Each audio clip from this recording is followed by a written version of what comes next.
attend les orages. Mais Raphaël, comment Koné est devenu plus qu'une doublure pour vous? Et à tous les sceptiques qui disent c'est la cata, c'est la cata, c'est la caca, c'est la catastrophe, Tchouaméni n'est pas là. Du calme les amis, les Bleus ont Manu Koné pour le remplacer et qui, à mon sens, plus qu'une doublure. Toujours prêt à jouer, toujours prêt à en découdre. C'est lui-même qui l'a annoncé le 13 juin dernier. On ne sait jamais à quel moment on va être appelé pour jouer. Donc je me dis que si je dois jouer 90, 120 ou 10 minutes, toujours se tenir prêt pour servir à l'équipe. Parce que forcément, on aura besoin de moi à un moment et je dois tout faire pour être prêt à ce moment-là. Donc voilà, on avance et on verra comment ça va se passer par la suite. Alors de la parole aux actes, Koné l'a déjà prouvé par le passé. Depuis bientôt 2 ans qu'il porte le maillot bleu, il n'a jamais déçu. En tout cas, rarement. Des matchs références, il en a plein à son actif. Dans des matchs qui ont compté contre la Belgique et l'Italie en Nations League en 2024, contre l'Ukraine en 2025 pour les qualifications à la Coupe du Monde, ou encore lors de ses 2 titularisations en Coupe du Monde face à l'Irak et à la Norvège, Manu Koné rime avec sérénité ou encore avec sécurité. Si bien qu'il nous a mis le doute à nous suiveurs. On s'est même dit par moments qu'il pouvait être le titulaire au milieu de terrain de ce mondial 2026, soit à la place de Rabiot, soit à la place de Tchouaméni. Il l'a d'ailleurs été, je le disais, à 2 reprises face à l'Irak et à la Norvège. Il a été très souvent convaincant sur le boulot défensif. Il est le 2e joueur français à avoir récupéré le plus de ballons sur les 2 matchs qu'il a joués. Sur le pressing, il en a réalisé 40 en 2 matchs, quasi autant que Tchouaméni, 47 en 3 matchs. Et sur le plan offensif, Koné apporte clairement un plus. Il est le joueur français le plus en réussite sur ses passes vers le dernier tiers, vers l'avant. 90% de passes réussies, ça apporte quelque chose de supplémentaire à cette équipe de France. Et puis ce soir, face au Paraguay, il sera à côté du boss, le patron, la crème, Adrien Rabiot. Rabiot, c'est le joueur qui bonifie toujours son partenaire et le rend même meilleur. Il ne peut rien arriver à Manu Koné s'il a Rabiot à ses côtés. Rabiot, l'exemple à suivre à la récupération du ballon, dans les tacles et dans les airs. Et surtout très complémentaire de Manu Koné, ce qui me fait dire qu'il est plus qu'une doublure. C'est un titulaire en puissance. Merci Raphaël. On rappelle l'info pour ceux qui ne sont pas au courant. Vous venez d'allumer la télé peut-être. Aurélien Tchouaméni est forfait, lésion à la cuisse, lésion musculaire. Doute sur la suite de la compétition. En tout cas, ce soir, c'est acté. Il n'est pas là. Il l'a dit lui-même au coach. Je ne jouerai pas ce soir, ce qui est plutôt une bonne nouvelle, Jérôme. Ça vous plaît qu'un joueur anticipe. Voilà. Mais ce qui me fait aussi dire, alors là, on est dans la surinterprétation, que si lui sent qu'il a mal à la cuisse et qu'il aurait presque pu jouer, c'est que bon, voilà. On verra si c'est plus grave. Parlons de Koné. Koné, c'est pas qu'un battant, c'est aussi un vrai joueur de ballon quand même. Moi, je trouve qu'il apporte d'autres qualités que Tchouaméni. Moi, je rejoins Raph à 100%. J'adore ce joueur. L'état d'esprit, Olivier l'a parlé tout à l'heure, en plus contre l'adversaire du soir, contre le Paraguay, un bon Koné, bien en forme, bien énervé, c'est pas mal pour nous aussi. Il a tellement de qualités, il est tellement un joueur d'équipe aussi. Il est exactement le genre, presque un peu à l'ancienne, presque un joueur un peu de mon époque.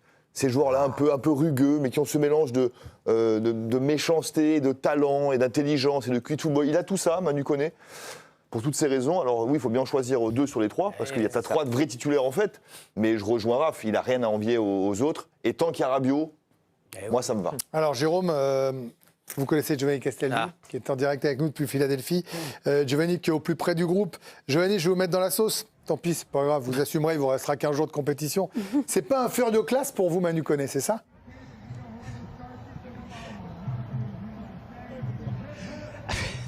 C'est un joueur exceptionnel, j'ai pas de doute là-dessus, mais déjà sur l'identité du boss du milieu de terrain, il y a peut-être une perception, peut-être qu'Aurélien Tchouaméni n'est pas aimé en France, mais aux yeux du staff et sur ce que moi je vois, le garant de tout, de l'équilibre, c'est pas Adrien Rabiot, c'est Aurélien Tchouaméni. C'est à lui qu'on demande ce rôle parfois de l'ombre, d'être plus bas, d'être dans la compensation, justement pour laisser la liberté à Adrien Rabiot d'être plus haut et d'avoir ce devoir de percussion.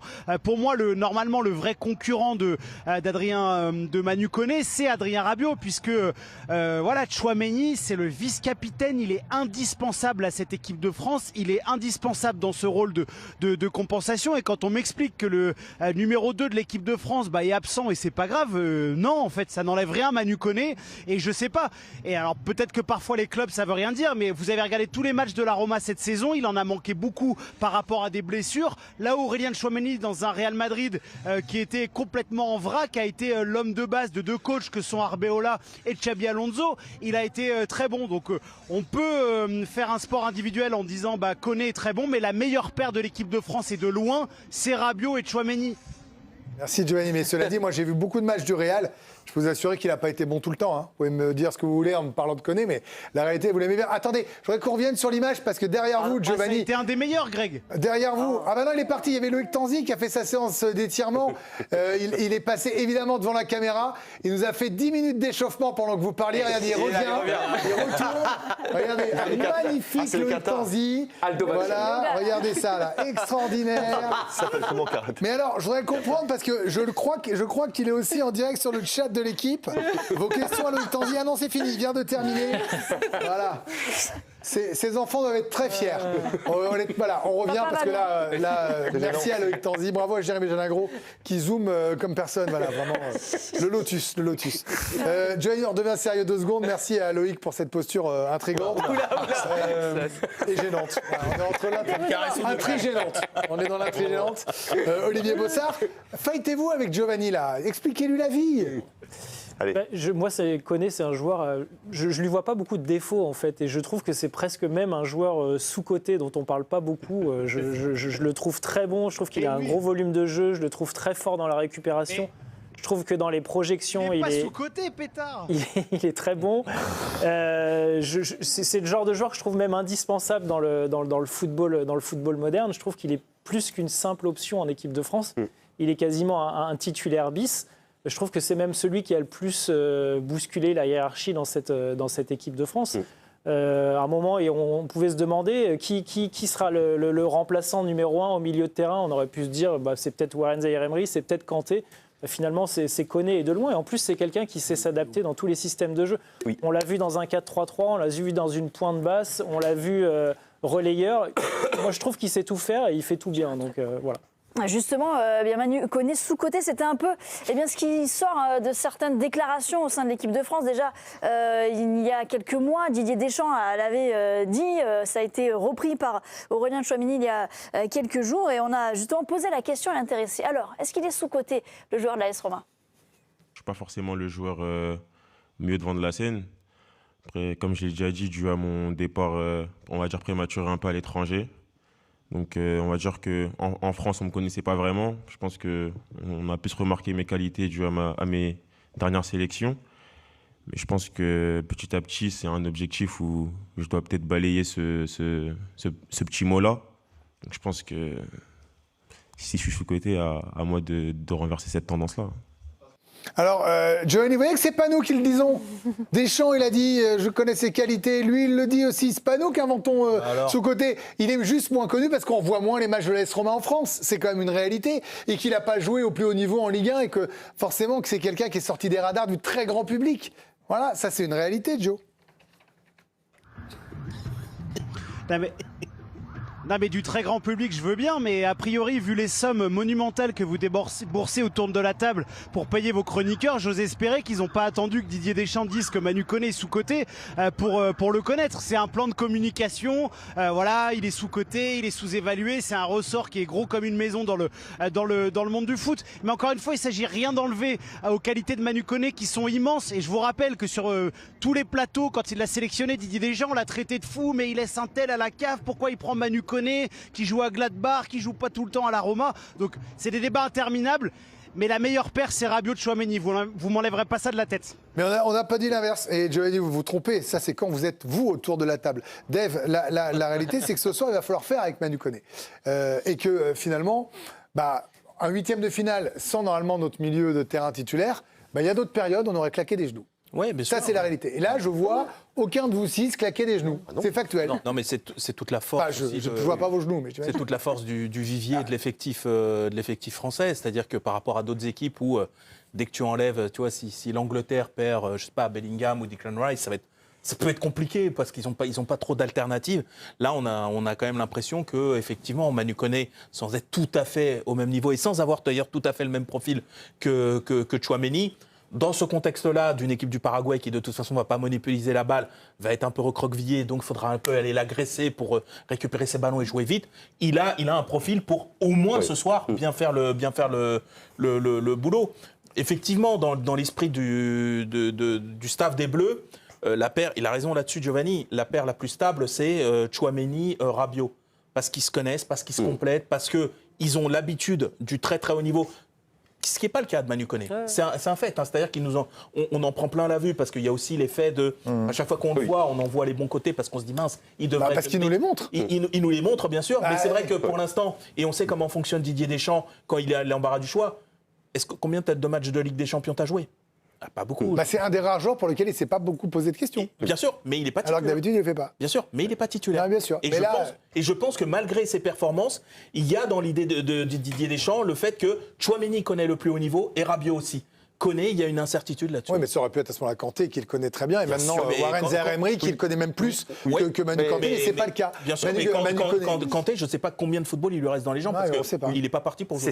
Mais le truc, c'est que ce soir, c'est le Paraguay, Johan. Oui. Voilà, on peut discuter sur le reste de la compète, on peut se prendre pour des devins, on peut faire tout ce qu'on veut. Oui. La réalité, c'est que ce soir, contre le Paraguay, pour passer en quart de finale, voilà, c'est ce soir qui compte. On se projettera demain, on fera le bilan, on a une émission demain, on verra où est-ce qu'il en sera fini. Bien sûr. Est-ce que vous pensez que ce soir, il a un profil pour faire du mal au milieu de terrain paraguayen? Parce que finalement, au moins pour ce soir, est-ce que c'est un profil qui peut faire du bien au Bleu? C'est un talent absolu. Déjà, il a une électricité, il a une énergie. Comme tu dis, c'est pas seulement un cavalier, quelqu'un qui court, il a aussi du talent. Et moi, j'ai eu de la chance de le commenter quand on a commenté la Serie A, sa première saison aussi. C'est 2 saisons à la Roma, mais il a tellement appris. La première saison à la Roma, c'est quand même le chaos le plus total dans le club, changement d'entraîneur. C'est l'année où on a commenté Et j'avais déjà dit, personnalité.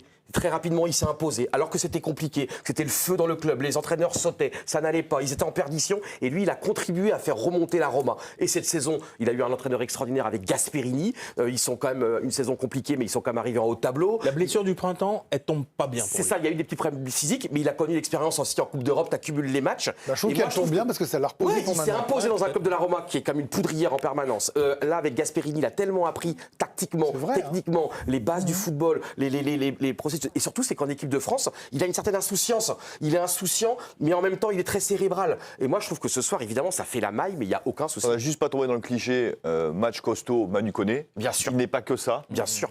Juste faire attention de ne pas tomber là-dedans, parce que, voilà, il est beaucoup plus que ça. Exactement. Mais en revanche, dans un match dur, j'ai pas peur du tout avec Manu Koné. Ça, c'est sûr et certain. Avec la jeunesse, tu vois. Mais après, la réalité, Joe, c'est qu'on peut se rendre compte déjà de la chance qu'on a, parce qu'on parle évidemment beaucoup de l'attaque française, en disant que c'est peut-être une des plus grandes attaques de tous les temps, et sur ce qui nous montre, ces connexions sont folles. Mais quand on voit les 5 milieux de terrain cochés par Deschamps, on a 5 talents formidables de tous les âges. Et je pense aussi que Manu Koné, et c'est ce que vous me disiez, est un garçon apprécié dans le groupe, c'est ça ?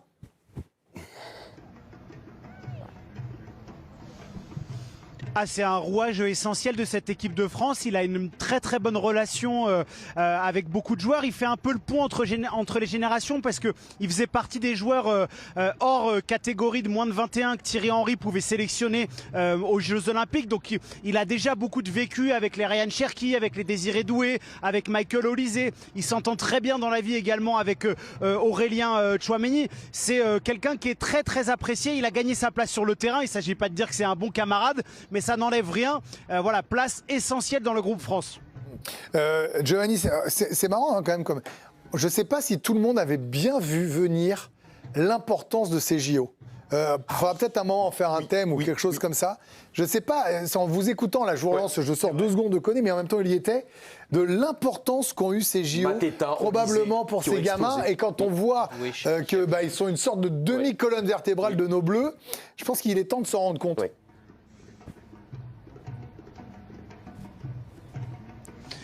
C'est marrant que vous parliez de ça, Greg, parce que Manu Koné, justement, lorsqu'il est venu se présenter devant la presse, il a beaucoup parlé de ça. Il a vanté les mérites de l'aventure humaine des Jeux Olympiques, même s'il n'y a pas eu l'or au bout. Et ils ont vécu une expérience folle parce qu'il y avait énormément d'effervescence, et on l'a vu au sein de la chaîne L'Équipe avec l'arrivée de Thierry Henry. Et c'était toute une génération qui se mettait à vivre ensemble avec Warren Zaïre-Emery, Bradley Barcola, Marnès Akliouche, Désiré Doué, Ryan Cherki, Mateta, Olise, Koné. Ça fait beaucoup de joueurs. Même Malo Gusto était présent sur le premier rassemblement de Thierry Henry à Nancy. Donc effectivement, ça a une part très importante. Je suis même en train de me demander, qu'Olivier Bossard, comment on a pu la perdre cette finale, vous voyez. Quand je vois les joueurs, Il y avait du talent en face. Ouais, il y avait du talent avec les Espagnols. Oui, bien sûr. Mais enfin, quand même, là, il y avait aussi de talent. Et je me dis que ça leur fait une compétition. Et en fait, qu'ils n'arrivent pas. Puceau de compétition. Vous voyez ce que je veux dire Puceau de compétition. Bah non, ils avaient déjà fait les JO. Là, ils font une Coupe du Monde. Ils ont une vie de groupe. Je trouve que c'était bien. Dans un instant, oui, puceau de compétition. Oui, ça vous Ça te fait rire. Dans un instant.